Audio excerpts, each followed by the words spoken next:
All right, lemonade review time. Today we're here with Coach McKee. Coach, I really appreciate you coming on. It's been a long time. Man, I'm so happy to be on. I've watched a lot of your reviews, and I'm looking forward to doing it. You were one of our first followers in 2020. Clay and Kay did a lot for the account, content-wise.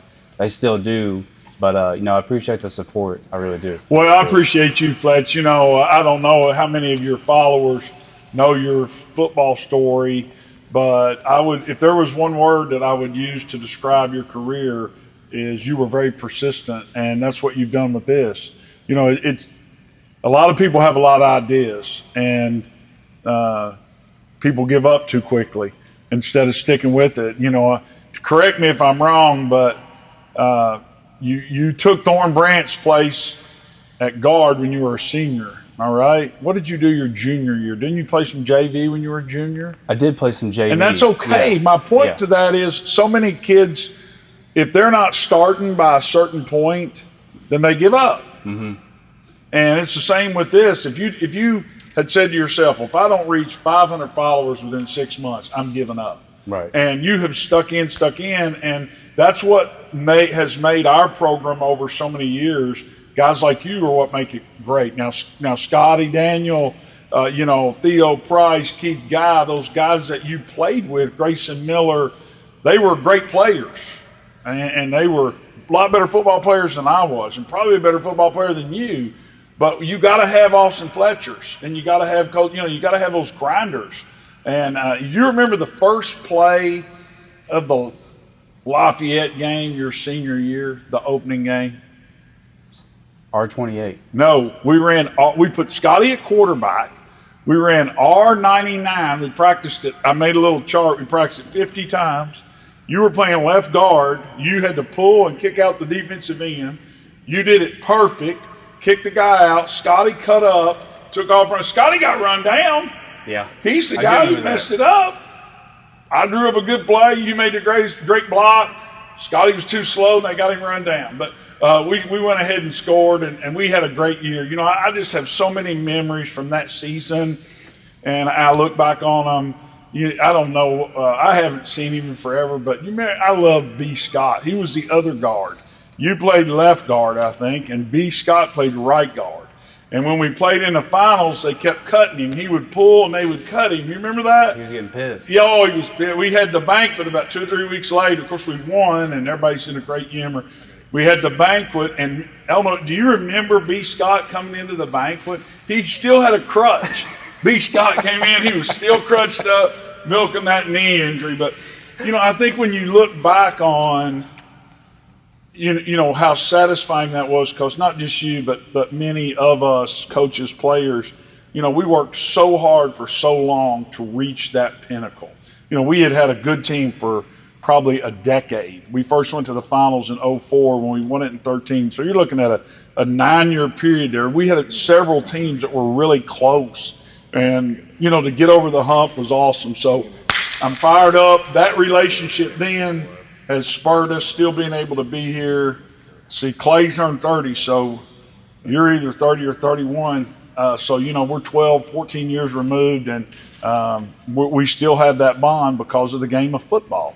And I appreciate your time and your effort that you put into our program. So I'm fired up for the lemonade review. I've learned a lot under you.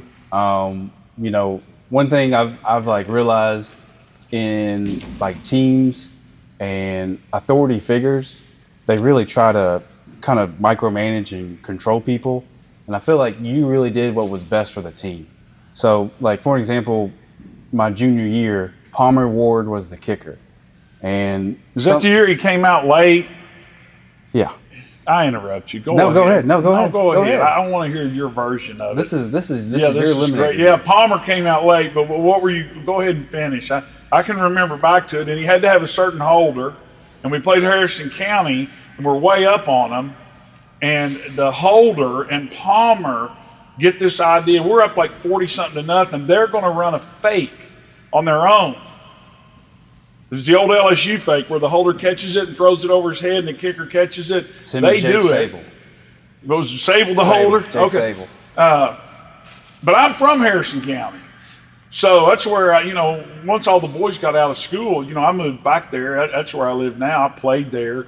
A lot of those kids on the team, I had played with their dads, or I knew their families. They're like, "Coach, what are you doing trying to run a score up on us?" I'm thinking, Palmer, if I could kill you right now, son, I would do it. No, I remember when that happened. You walked out on the field, and I knew what you were doing because you were making sure Harrison County knew you did not call that. You came out there and you were mad at them, but you had to make sure that they knew, that they were getting on that. But now junior year, also Palmer Ward had kind of quit the team, and we needed a kicker. He was a really good kicker, and so I feel like a lot of coaches would have just been like, screw him, or we don't need him. If he doesn't want to play, he doesn't want to play.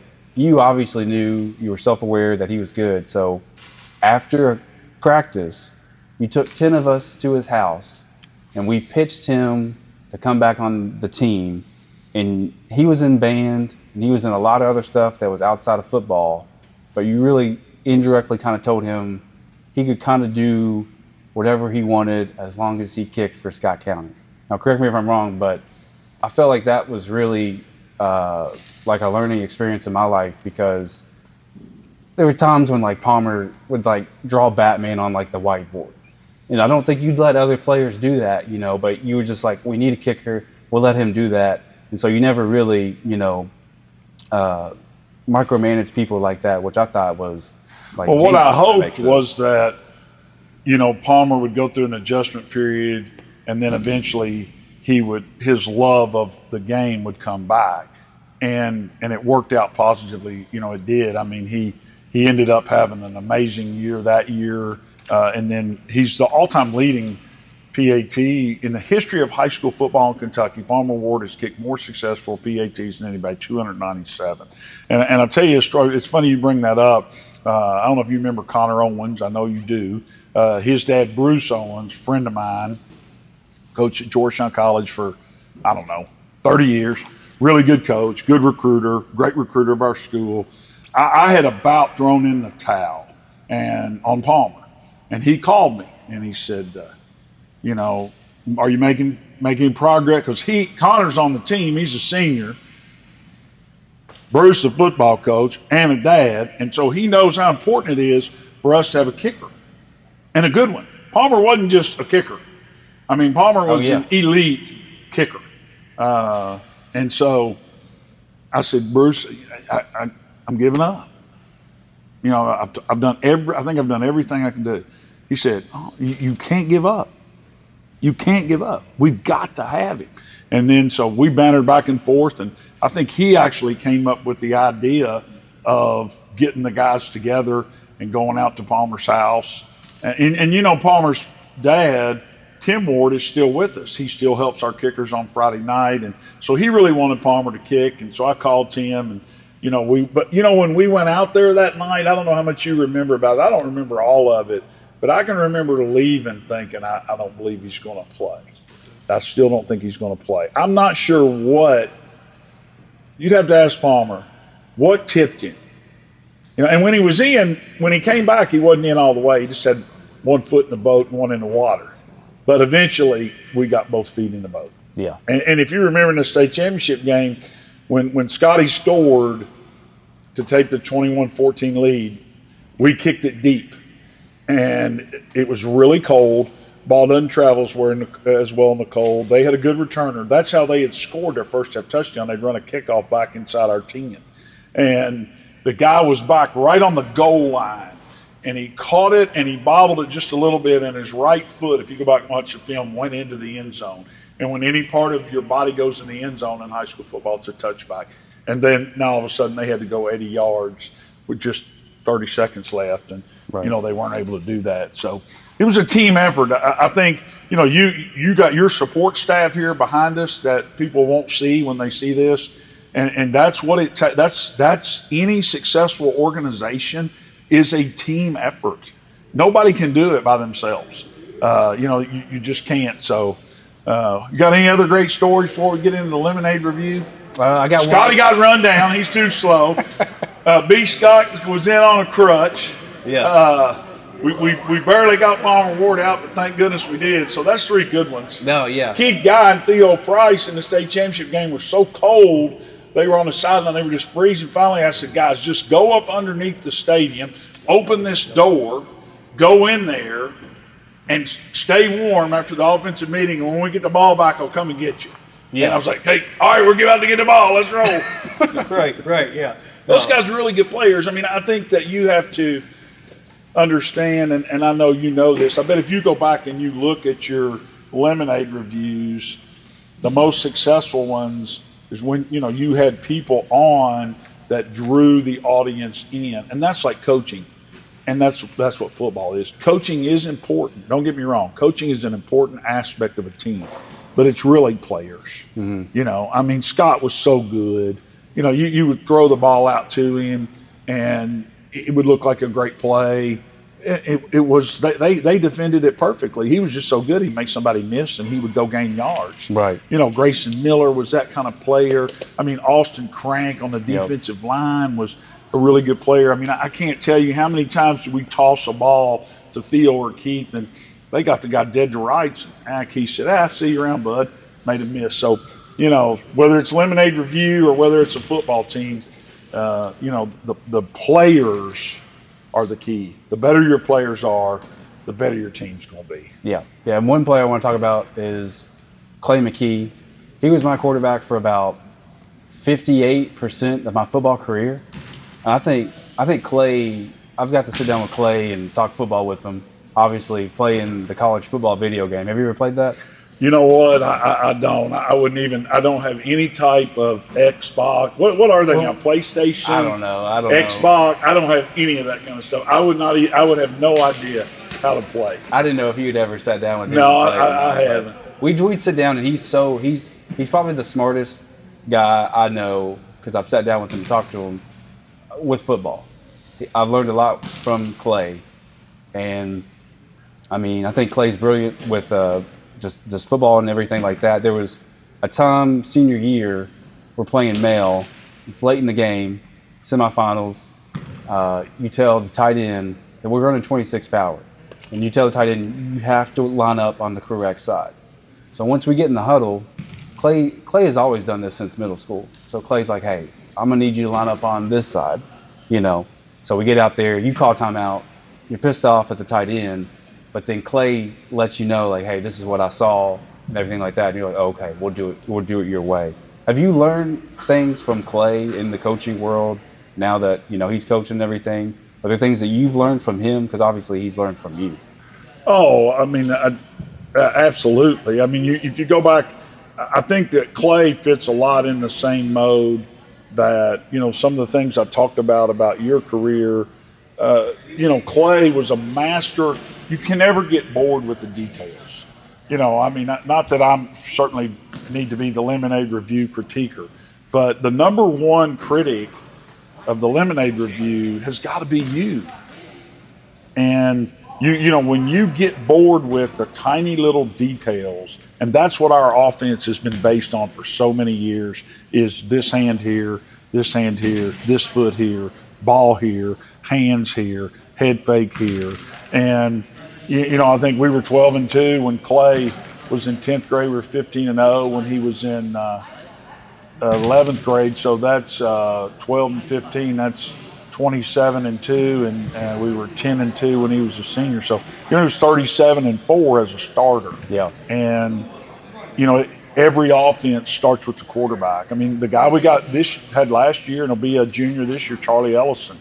Really, really good thrower, a good runner, but he is equally as good at all the little things of hiding the ball and using his hands. Of course, in the modern world, I don't like people that say, well, I've coached this many years. Well, who cares? This is my 30-whatever year, but I want this to be my best year. I want to do the best I can do. And so you think about how important social media is to our players and even some of their parents. And so I don't know if you follow any of our social media, but, Clay runs all of that. And, it gives us a big advantage. Kids have said, parents have said, hey, love what we saw on social media, or love what you're doing for the kids. Well, they would have never seen what we were doing for the kids if they weren't following our social media accounts. And if I didn't have Clay, I'd have to have somebody else doing them. I love Monty. I don't think he can do them. Right. I love Coach Willard. I don't think he could probably do them. You know, I can't do them. And so, again, it goes back to what makes Scott County High School football a successful organization. You know, the pieces fit correctly into the puzzle.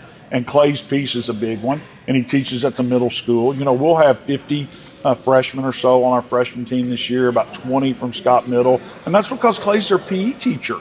You know, you play Steve Burke, Yep. one of the best middle school football coaches I've ever been around. The perfect middle school football coach, in my opinion, for GMS. He did a wonderful job there. He was the PE teacher. Every kid came through his PE room. And he had the kind of personality that he could go to Austin Fletcher, who had never played football, or I don't know, you might have played growing up, but he could go to a kid who'd never played, say, hey, man, you're athletic. I've never played. Okay, you're athletic, you're pretty fast, you're pretty big. Hey, we got our spring clinic coming up this such and so days. You're going into 7th grade. Why don't you come out? I mean, I'd like to know how many people Steve Burke got out for football like that. It's amazing. And so Clay's doing that same thing for us now. You know, some people are just sort of kid magnets, and, you know, young kids want to be around Clay. And you can see when they see him, I mean, we can see behind us here, they're getting ready to, you know, it's going to be, those are 8th graders. It's 8th grade weightlifting on a Sunday night, and it's sunny and 73. You know, I had to quit fishing to come over here. I could have kept on fishing. These guys could be fishing right now. Yeah. You know, or whatever. I mean, I wasn't really fishing, but that's my habit. They want to be around Clay. Mm-hmm. And so I have other guys that are that way. You know, I've always felt like kids like being around Coach McIntyre. I think he has a unique way to interact with them. They like playing for him. They don't always agree with him, but I think at the end of the day, they like playing for him. I think they like playing for Coach Willard. You know, I mean, he's older than I am. We're the old generation, but somehow he still does a great job of relating with kids. So, yeah, I've learned from Clay, and I'm really proud of it. Yeah. When we made that, when me and Cade made that total body transformation documentary thing, Clay said, hey, how about we do one, but instead of a total body transformation where we're losing weight, you just film me going to McDonald's. Right, gaining weight. Yeah, gaining weight. No, Clay was super smart. Like I said, 58% of my career, he was my quarterback. We ran the wing T. I love the wing T. Oh, I do too. You know, people, you know, there are always going to be an element of people that are going to be anti whatever you're doing. That's true. And it doesn't matter, you know, if you're running an offense where you're going to spread and throw every play, if you don't score, they're going to say, a great analogy is playing guys both ways. If you're losing and you're totally two platooning, the average fan will be like, you got to get the best players on the field. Got to get our studs out there both ways. Okay? Well, if you're playing guys both ways and you're losing, the same guy will say, man, the guys are dead. They're tired. We got to play more guys one way. So you can't really pay attention to that. What you have to have is something that you believe in. And we believe in the wing team. And so that I think it doesn't matter what kind of offense you run, what kind of defense you run, but you better believe in it. Because if you don't, the first people that will see that and recognize that are your players. Yep. If your players think you don't know what you're talking about, then that's not good. Yep. You better know what you're talking about, because the first guy who's going to find out that is the player. If the wing T got banned today, what offense would you go to? Oh, if the wing T got banned today, what offense would we go to? Probably some kind of flex bone, Army, Navy type option. So you're still staying in that, you know. I mean, I'm just guessing. I don't know enough about it to run it, so I hope it doesn't get very banned. Similar. Yeah, similar type stuff. Uh-huh. You know, I think any offense, you know, we throw the ball. I don't know how many Clay threw for. I think Josh Davis threw for the most yards, but this kid we have now, Charlie Ellison, last year, he threw for the most yards of any sophomore we've ever had. Any really good offense, it's like when we're watching an opponent and we're getting ready to play Fletcher High School, and I start watching the film. If all they do is run. Even if they're really good at it. I'm like, okay, we got a chance to get these guys stopped. If all they do is stand and throw, even if the quarterback's really good and the receiver's really good, I think, we got a chance to get these guys stopped. But people that can do both effectively. It doesn't have to be 50-50, but it can't be 95-5. You've got to be able to do one or the other. You got to, you either, if you're going to throw the majority of the time, you still have to have a running game. If you're going to run the majority of the time, you still have to have a good passing game. And I think what our offense has been able to do over the years is, we can adapt it and play it to the strength of our players. If we've got a pretty good quarterback, a good wideout, a good Thomas Daniel. He's another example of somebody that's completely unsung in that little run. I don't know how clearly you remember this or not, but, they were struggling on defense to figure out who is going to play inside linebacker. Well, Thomas had played tight end his junior year and had a really good year. Your junior year, Thomas was our tight end. And I'm sure he could tell you how many passes he caught now, but he had a nice year. He caught several touchdowns. He could block. He could run. He was a good football player. And they hollered for him. But like I said, we were struggling inside linebacker. And we already knew it was going to happen, but they hollered for him, Thomas. And I remember he turned out of the offensive drill and sprinted down the defense. That's how you win championships, man. Mm-hmm. Yeah. Instead of the guy who's like, wait a minute, I'm the tight end. My quarterback's back. I caught 17 balls last year. I'm going to catch 30 this year. I had 6 touchdowns last year. I'm going to have 15 this year. Thomas just said, bam. That's how you win championships. There has to be something bigger than just you. And, all the people that we've talked about, like Theo, he was such a good blocker. Now, he wanted to run the ball. But when he was called, his number was called to block, he would light him up. He would. And I'm forgetting people. I hate to bring up stuff and start talking about individuals because there were so many other. Womack was a good defensive end. Van Meter was a good player. Brad Caldwell, Brad Caldwell, you and Brad Caldwell have a lot in common in the standpoint of, neither one of you were just physically overwhelming, but you were tough. Brad Caldwell's tough now. He's tough guy. He's tough. Yeah, he was tough. And so let's hope they don't ban the wing tee, Fletch. No, yeah, I don't want to. I don't don't. want to. I shouldn't have brought that up, actually. That's okay, man. I'm going to put you on the spot here. That's all right. Get me on the spot. I'm going to put you on the spot. Who's your favorite player you ever coached here at Scott County? If you had to pick one.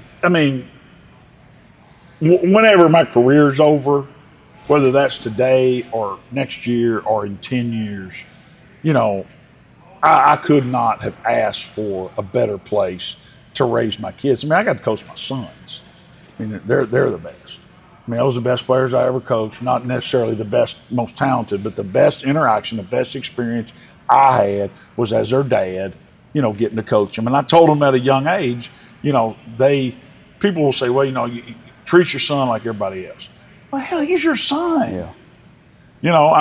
And I told them, I said, you don't have to call me call me dad. And they all called me dad. Dad on the field, dad during the game. I'm their dad. Yeah. I'll always be their father. And, they were all different in their own ways. Clay was a really good player, very smart, could throw, could run, was a good ball handler, a good leader, a super hard worker. Colby had the most talent, was probably the best player of the three of them. He was extremely physical. He was, he's not as good as Hud. Hud's the best player that's ever played that I've ever coached. But, Colby's up there in the top 3 or 4 linemen that we've ever had. Cade had a pretty good natural skill set, but honestly, I'm not sure if I wasn't the football coach, I don't know if Cade would have played football. His first love was baseball. And, but I wanted him to play. And, he really worked.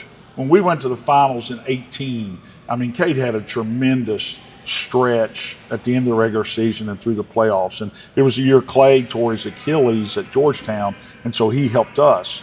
And so he really helped Cade develop and learn how to become a better thrower. Cade was a great, great leader. Now, outside of my own children, oh man, I don't know. Sam Payne, you ever remember him? I remember you saying the name. Golly, he's the first one that jumps in my mind.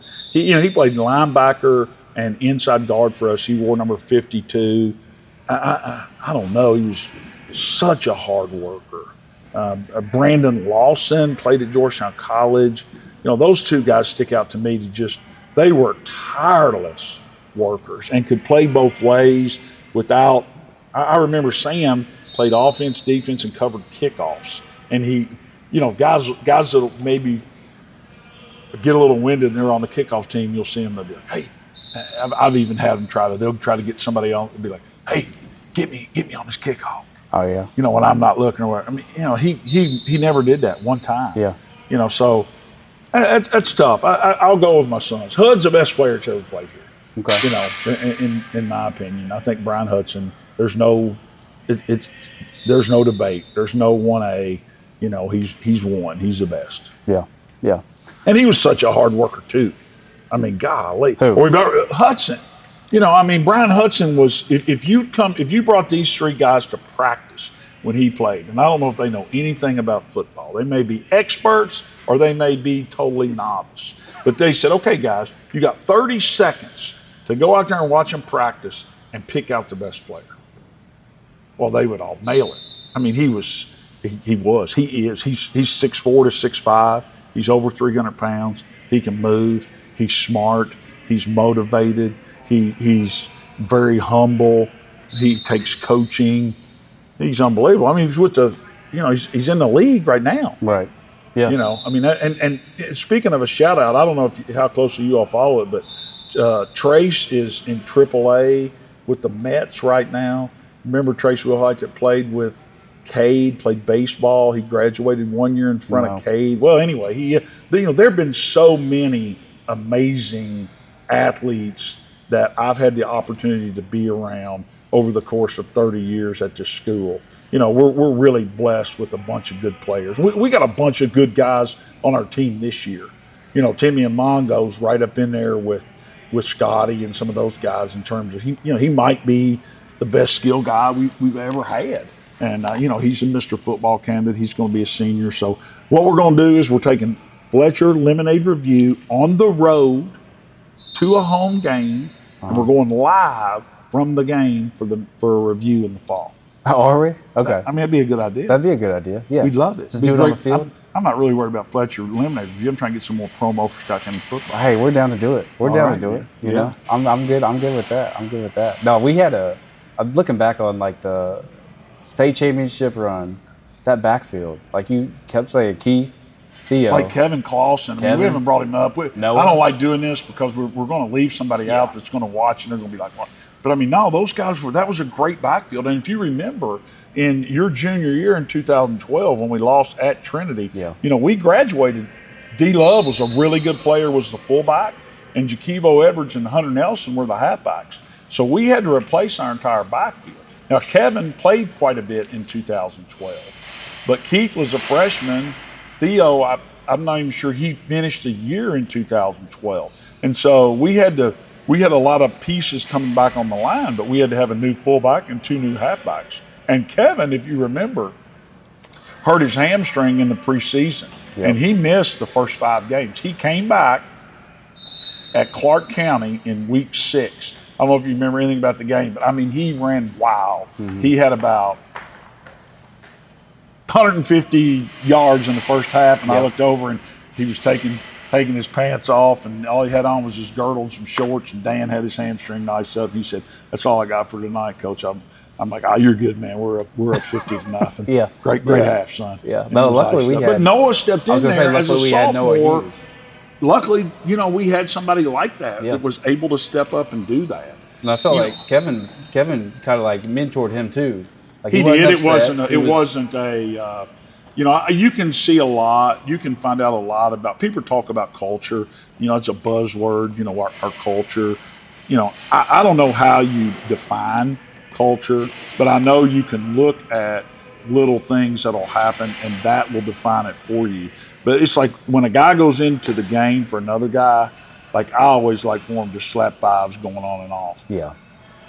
And I can remember as Kevin started to come back, Noah would maybe go in the game for him because he was a little fatigued, and they would always slap fives. And we needed Noah. We Yeah. needed. We can't go through and just list every single person, Right. but we needed everybody. And I hope, I've always tried to, as a coach, try to have a positive relationship with every single kid on the roster.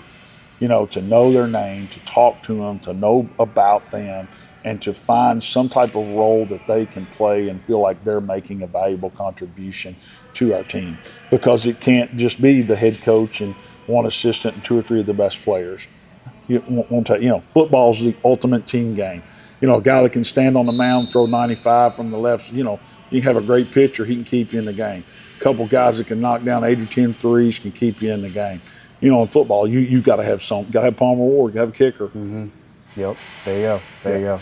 Yeah, and then like we could talk about the state championship run like all day. Yeah, well, the win at Mayo was really a special thing. Yeah. To go to Mayo, and they had beaten Trinity and St. X. They had beaten Trinity in week 2. They had beaten 1-8 in those games. But that one night we got over the top. And Mayo had a really good team, but I felt like we were the better team. I felt like if we'd have turned around and played a week later, we would have beaten them again. Right. That was a neat thing. Had a huge crowd, and that was a great game. And we blocked a Jordan McKee blocked the extra point. Yeah. Or field goal. I'm sorry. Jordan McKee blocked the field goal. He came from number 2. The wing stepped out. He blocked it. Bounces up. Keith grabs it. Takes off running. Right before half. Yeah, right. It was the play. It was the last play of the first half. And those are the kind of things that.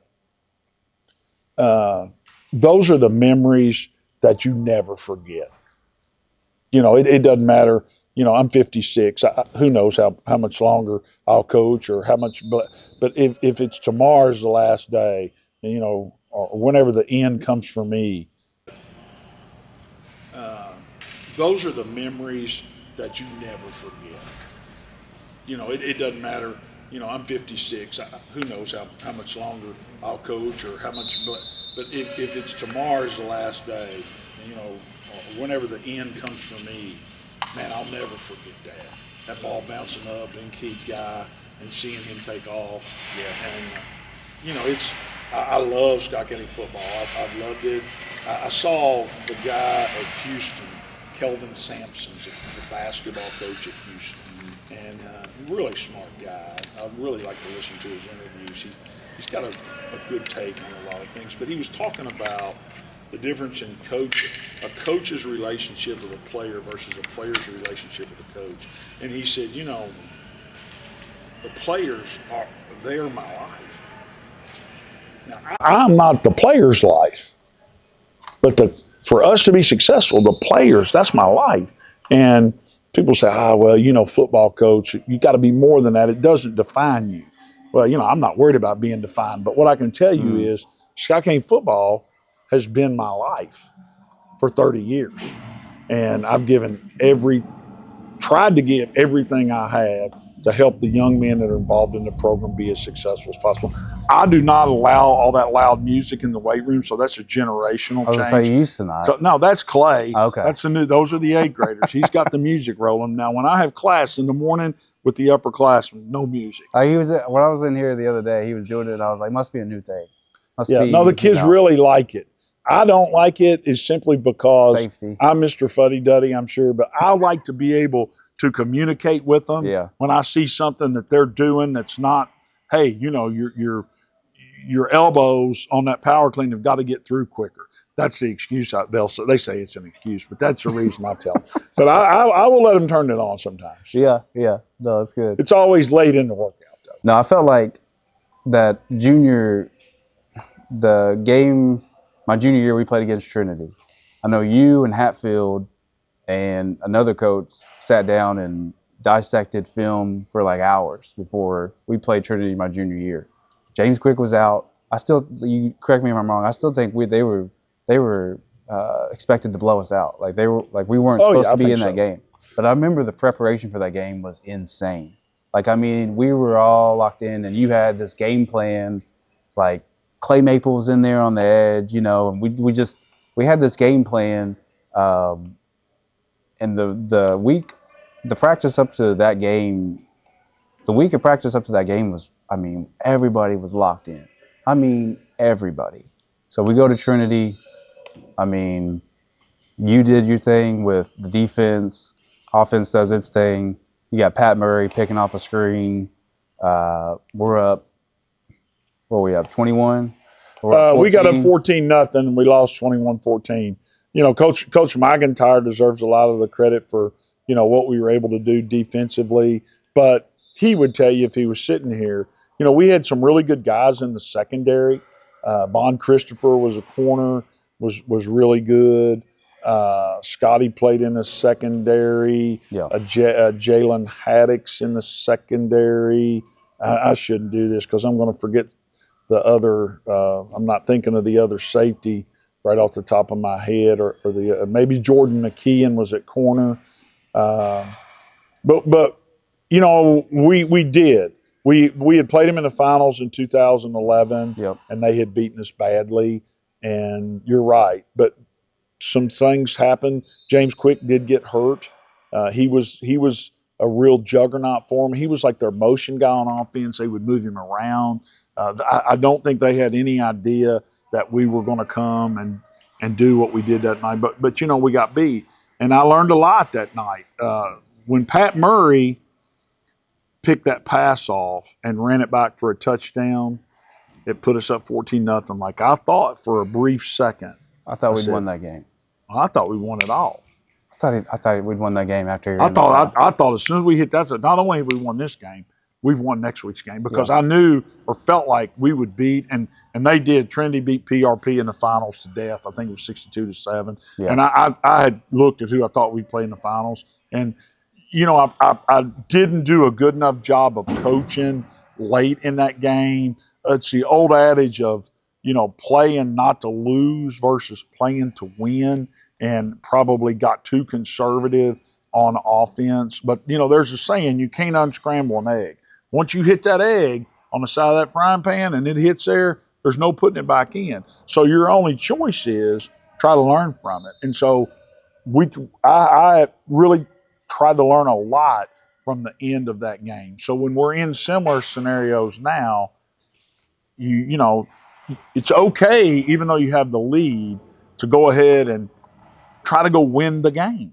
Take a shot at the end zone to win it. Don't just try to get a couple first downs. So, man, we got beat, but that was an unbelievable. I knew walking off that night how good I thought we would be in 2013. And then when we started lifting in January, I knew it. I knew what kind of team that we would have. Well, you were the reason we were in that game because I know all the prep that we did was just. Well, it was our whole staff. So. I mean, it's Hatfield. And, Coach Hatfield did a great job. Coach Willard did a great job. Coach McIntyre did a great job. But again, we were in that game because we had good players. The first play of the game was R12, and D Love popped up through there. Hamburger was the center. That's somebody we forgot. Yeah. I mean, golly, he's a great center. Yeah. Man, Berger, he could bench press over 400 pounds. He could move. He could block. We ran that trap, and we picked up about 5 or 6 yards. And I remember Berger getting up and slapping. He was like, oh, it's going to work. And then all of a sudden, boom, we score, and we're ahead. I'm like, guys, we can win this football game. I feel like I will say I feel like that game really locked us in for the 2013 season. Yeah, I'm not big. I've never really been big on trying to carry one season into the next because you graduate seniors and, guys, maybe a guy will move in, a guy will move away, a guy will come out for the team, a guy will decide not to play. So your roster, you're going to have a little bit of roster turnover no matter what. Mm-hmm. But, yes, that's a case where I felt like that kind of we almost did it, thought process, we can do it now, did carry over into the 2013 season. And, we really didn't have a close game in the 13th season until the third round, the regional finals against Henry Clay. Remember Barry? He He got hurt. We ran that reverse to Grayson. Scott didn't play. Barry was limping that around through got hurt there on and just barely got a hand on a guy to spring Yeah. Grayson. Daniel Barry's he's a really good offensive lineman. We had a good offensive line on that team. Barry was the left tackle.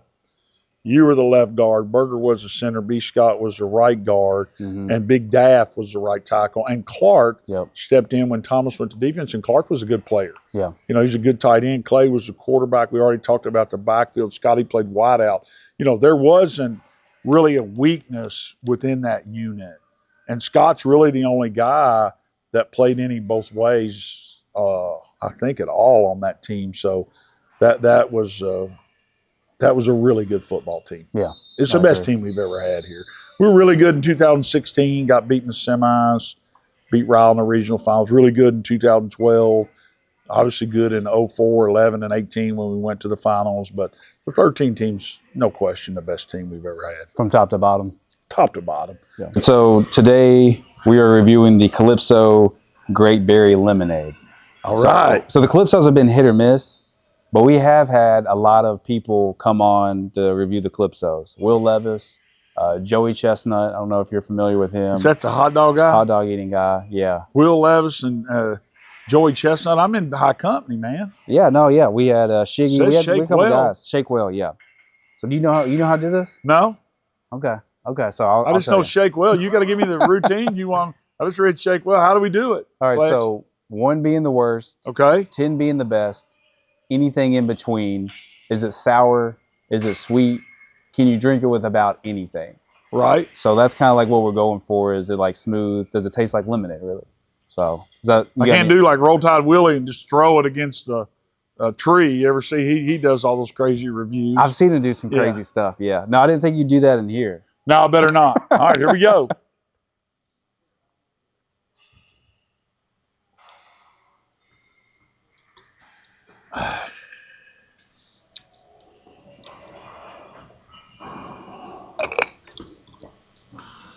I don't. What do you think? I'll let you go first. Well, I have a very wide range of like an appetite. Like there's virtually nothing that I don't like. Like I don't really like beets, but I would eat beets if that's all there was. Yeah. Okay, and so like if I go somewhere and they got something to drink, and they'll be like, do you want 7-Up, iced tea, or a Mountain Dew or water? I'd be like, just whatever everybody's having. Mm-hmm. So I would say keep that in mind.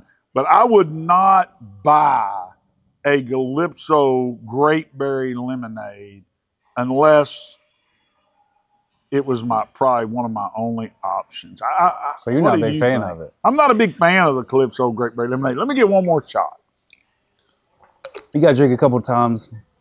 Just fill it out. I'm not a big fan of it either. I'm going to be honest with you. It tastes a little bit like grape Kool-Aid, a little bit of like an off-brand grape Kool-Aid. That's what I thought of? I thought of when you take communion in church and you drink the grape juice. That's what I thought of. That's exactly what it tastes like. That's the first thing that went into my mind. I think about when I take communion at church, that's what I thought of. So the Calypso Great Berry Lemonade tastes like communion that you would take at church. It really does. It really does. All right. Now, I didn't dislike it so well that I didn't drink it. I pounded it on down there. I already got about 14 ounces down. I try to be healthy, so I'm only like right here right now. So. So you brought me unhealthy drink? Well, it's just I didn't know you were. I thought you were gonna just try it. I didn't know you were gonna drink. You didn't know I was gonna slam it. I didn't think you were gonna slam it. Yeah. No, I apologize. I thought that's you were gonna okay. give it No, it's good, man. All right, so 1 being the worst, 10 being the best, anything in between. What are you gonna rank this lemonade? 4. 4. That's yeah. So it wasn't good. It's not that good. It's not that good. I don't think it's that good. I agree. It's hit or miss on these Calypsos. So the Calypso Great Berry Lemonade, I'm going to have to give it a 4.8. 4.8. 4.8. So I agree with you. It's down on there. These usually, I had one of these the other day. It was really good, but they're usually not, they don't taste like lemonade. So it don't make sense. Coach, What's the best lemonade you've ever tasted? We were in New York, and we tried this place called Chelsea Papaya. They're known for their lemonade, and there wasn't one single thing wrong with it. It was freshly It was made. perfect. It was perfect. It was perfect. That one in Texas Longhorn Roadhouse had a blackberry lemonade. Now, does an Arnold Palmer classify as lemonade when you put lemonade and sweet tea together? Would you call that a lemonade or no? I wouldn't know. You would not. No. I like that. No. You like the Arnold Yeah, Palmer? I like an Okay, Arnold yeah. Palmer. Yeah. You know Tony Vitella? Yeah, I mean, I know who he is. He Yeah. was a guy at Tennessee that he's great. They won a national championship. He raised all kinds of cane, Yeah. hollering at the umps all the time, and now he's with the Giants. Yeah, he is. Yeah. Me and him became buddies when I was down there, and he did a couple videos with me, but he was like, "Do you ever do Arnold Palmer's? Because that's my thing." And I was like, "No, I don't." And so he tried to convince me to like do it, and I was like, "I'm not doing it. Like I'm not You doing wouldn't an give Arnold. in. I wouldn't. No. Fletcher's Lemonade Review It's is just- Fletcher's Lemonade Just Review. lemonade, yeah. Lemonade. I don't deal with the peer pressure. I don't care. Peer who it is. pressure, he couldn't get to you. Nah, he couldn't get to me. So, Well, but no, yeah. Fletch, Coach, I appreciate appreciate it, you coming on. Thank you very much.